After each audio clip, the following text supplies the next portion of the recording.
Happy Monday, everybody. Happy April, everybody. Welcome to the Brownwood Lions Coach Show here on KOT. I'm Derek Stuckley, along with Brownwood Lions head football coach, athletic director Sammy Burnett, and we are in the month of April already, sir. Isn't it crazy? How did that happen? I don't know, man, but we got it going. You know, we're winding down in certain sports, and all of a sudden here comes some more. So here we go. Lots more this week. Mm-hmm. So do we need to review last week first? It's been a few days since Let's we've been do on so. the air. All right. Let's start with tennis. Tennis did extremely well in their matches. Had a whole list of kids. Did want to mention that River Prada got his 100th career win. That's a big deal. So congratulations to River. I think we did well in girls doubles. Wound up second.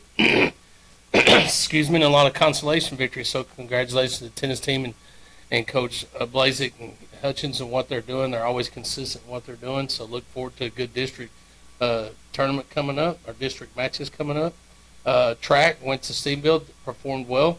Had a couple of PRs. Girls are continuing to do what they do. I mean, we've got a really strong girls team led by Coach Lipsy. Really proud of them. Got good numbers. Winning in the middle distances, winning in the long distances, winning in the sprints. So all in all, just a great showing by the girls. On the boys' side, had several kids out, but went over there and did well. Again, a couple of highlights. You know, Ike Hall was sitting, I think, 19th or 16th in the nation in triple jump, and PR'd at a 47.9, I think he jumped, which is getting closer to that 48-foot range, which is good for him. A big one for us was Sam Coleman through 156, which is a PR for him. He's been trying to get in the 150 range, and right now he's sitting first in the region. So congratulations to those guys. I think Marcella Hooker PR'd in the triple jump, so things seem to be going well. Don't have any results yet, but had prelims and some finals and some field events today. District started for track. They'll finish on Thursday with the throwing events and high jump, I think, and then also the running finals. So have our full team there for that. So they're off today doing that, and hopefully we'll get some good results from our field events. Hopefully have that for you for Wednesday. And then softball was victorious 5-3 against Stevensville, which is big. That puts them back at 2-2 for the district. And it's big because they only get 2 rounds there, so they're sitting pretty good right now in district. And the baseball team was victorious, sweeping Mineral Wells. That beat them 6-3, and just keep it rolling. Seems like a long time ago. I guess It was does. Thursday when they played. It was just Thursday. Yeah, it was at the softball game, and they had a pretty good performance all the way around. Pitching was good, solid. I think they only had one error, and of course came up with some timely hitting there. I think the bottom of the 5th or the 6th got 2 runs, which they turned out to need. So, yeah, very big win for them. They're 3rd place midway through the district race. And then baseball just keeps doing what they're doing. 11 wins in a row now. Yeah, I think we got Graham this week, so we'll travel to Graham tomorrow and play over there at 4:30 and 7, and then they'll come back to Brownwood on Friday and play there. I think Gavin will start tomorrow for them. I think where the rotation is, Gavin's going to wind up being their Tuesday night pitcher, which is good. Just got to keep it rolling, talk to Coach Sanford, like the things they're doing, but, the things that we talk about all the time, the fly balls. Got to cut the fly balls down. Those are the easiest out other than the strikeouts. Start turning those fly balls into line drives and ground balls and forcing the defense to make plays. But you know what? They're finding ways to win. Their batting average as a team isn't where we want it, but they're finding ways to win, and that's what you got to do. It all starts in baseball and softball with great pitching. We have great pitching on both sides. So Kenley Wilson does a great job on the mound, keeps us in ball games. And then on the baseball side, we have several guys. I think Giovanni Figueroa started that game and went 4 or 5 innings, and then I think it was David Turner came in and finished that game. So having pitching depth is huge, especially when you're not scoring 10 runs. So congratulations to those guys. Keep it rolling. Have opportunity to go to the state playoffs is a big deal. So looking forward to tennis and district track and baseball and softball finishing and with the opportunity to advance to the next round. Yeah, mentioning baseball, Logan Posey had a 2-run homer the other night, and that's the most runs they've scored in a few games too, which is nice to see. Yes, yeah.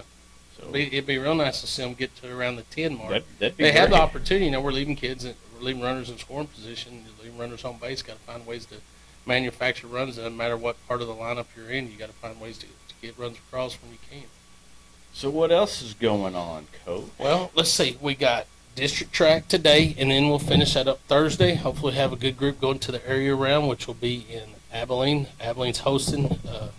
We'll do it right there at that auxiliary field by Shotwell Stadium. It's pretty neat.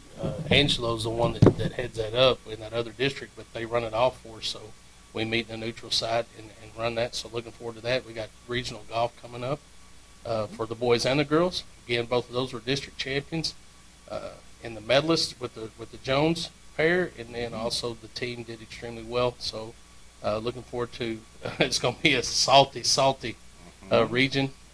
I looked at some scores, and I think Andrew's black team, I think they have a gold and a black team.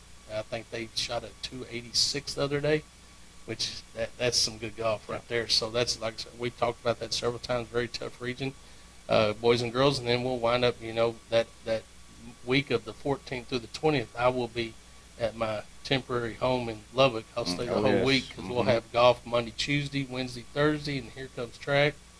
And we'll do that Friday, Saturday. So hopefully we'll have great showings in those with all our groups. And we're winding down the track seasons. It gets smaller and smaller every track meet you go to because you start eliminating people. Hopefully we have a good showing there. Softball and baseball are working on finishing up their seconds and third rounds, and hopefully we'll get some playoff games out of that. And then tennis, of course. So the May schedule's a lot lighter when it comes to what's going on. We've cut some sports down. Soccer just finished up. Powerlifting finished up. So now we'll just kick off 7-on-7. That kicks off our league play. We'll start in May, Mondays in May, which means we got to go out. We'll start going out next week during the period and start working on some football skills stuff. I know that we got basketball leagues starting up. I don't know what they call them, spring leagues, and that goes right into summer leagues. So you got basketball, you got volleyball, you got football, all getting ready to get ready for the start of next year. So it's just a never-ending cycle. So excited about it. It's going to be fun for us to get on the field and sort of see what we have skill-wise and how some of those kids develop from one year to the next. And then hopefully we'll have a good league. And then, we kick off what do they call that? State qualifying season. January the 1st, we're hosting our state qualifiers. So June 1st. I'm sorry, what did I say? January? Sorry, you know me. It starts with a J. I'll spit anything up. I already said March when it was May. I'm backed up, but I'm telling you, it's just never ending. It just seems like we just keep on rolling. But we're excited about the product that we had to put out in all sports, and I think our sports in the spring are doing extremely well. So as an athletic director, that makes you smile. So I'm liking what I'm seeing. Our kids are working extremely hard. They put in the time. So to see them gain those rewards is really neat. Of course, you mentioned 7-on-7. I guess what else is going on off-season wise in football? Well, we're still in the weight room Monday, Wednesday, Friday, and then during the period we do our mats and our agilities and work on speed and development on 2 days, and then we work on mats, agiles, plow boxes, cones, that kind of stuff for 2 days, which is just developing strength and speed so that they get out on the court or on the field or whatever they're doing and be more athletic. But I praise our kids all the time because they're putting in the time, the effort, and they're expecting to be successful. And that's a big part of it, just mentality-wise. You never step out on the field and expect to lose. You got to prepare yourself in a way that you know that you can be confident, go out there and use the skills you have and be successful.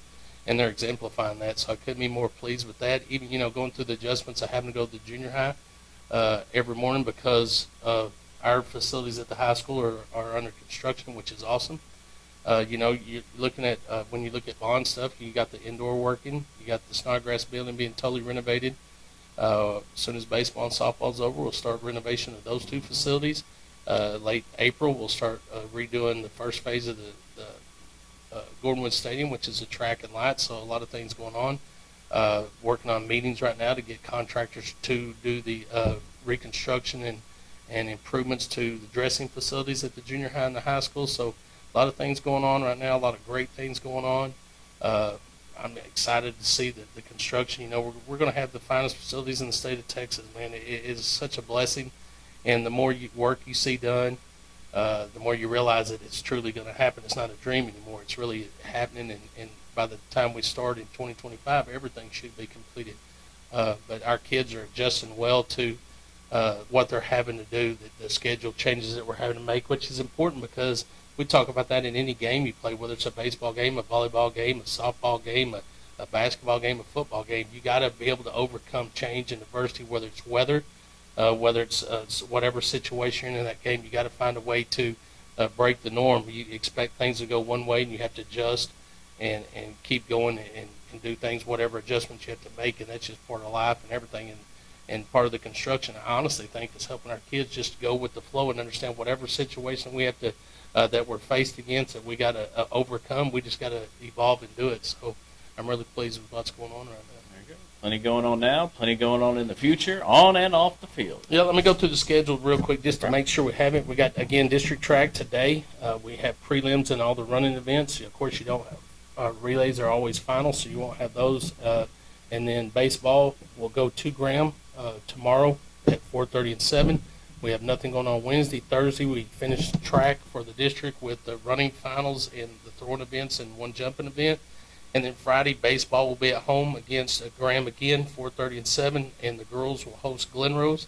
That's at 5 and 6:30. And then Saturday, we have just another throwing their game against Godly. Godly will come over. Our JV will play at 11, and our varsity will play at 1. So if you can get out Saturday and watch them, that would be great. There you go. Plenty going on. Take in a game or head over to Mineral Wells and check out the track meet. Yep. All right. What else is happening, Coach? Well, I don't know that. I think we sort of hit it all other than the NASCAR report. Do you want to hit that? Really don't. My guy, I'm telling you, man, my guy's not doing too well. His highest spot that he reached yesterday was 14th. He finished at 20th, I think. Yep. Stars guy did extremely well again. Led a lot of the races. I think he got messed up on his pit strategy and got behind and never was able to recover, but wound up finishing third. So that's only just about 11 spots ahead of my guy. So, but Denny Hamlin was successful, and Joe Reeves, a good friend of mine I played with, that's his boy. So I got to give him a shout out. His boy finally got a win. All right. Well, there you go. There's your NASCAR report. Okay. You know what's pretty neat is I have a lot of people that have mentioned they started getting into NASCAR a little bit because they listen to the radio shows. So me and Star are sparking up the interest for NASCAR. Oh, good. You ought to get on the payroll for NASCAR. I know it, man. We're great promoters of NASCAR, that's for sure. Put us in the booth. up They there with could, Boyer they and- could. And let us call a race. We could do it, Yeah. That would be something. wouldn't it? All right. Anything else today, Yeah, Coach? let's thank those that make this show possible. Auto Glass Magic, Bruner Auto Group, Centex Body and Paint, Centex Equipment Sales, Citizens National Bank, Dan Hill Containers, Dr. Bond Young, Dr. Pepper Bottling Company, Everett Jones Investments, Hendrick Medical, Howard Enterprises, Humphrey Pete's, Heartland Funeral Home, Landmark Admin, MC Bank, Painter Johnson Associates, Smith & Sharp Agency, Sonic Drive-In, Stanley Chrysler, Texas Bank, Weldon Wilson Electric, Western Bank, and Willie's Tees. All right. That'll do it for today. We'll be back here Wednesday on the Brownwood Lions Coaches Show on KOXE, KOXE.com, and the KOXE app. Have a great day, Brownwood.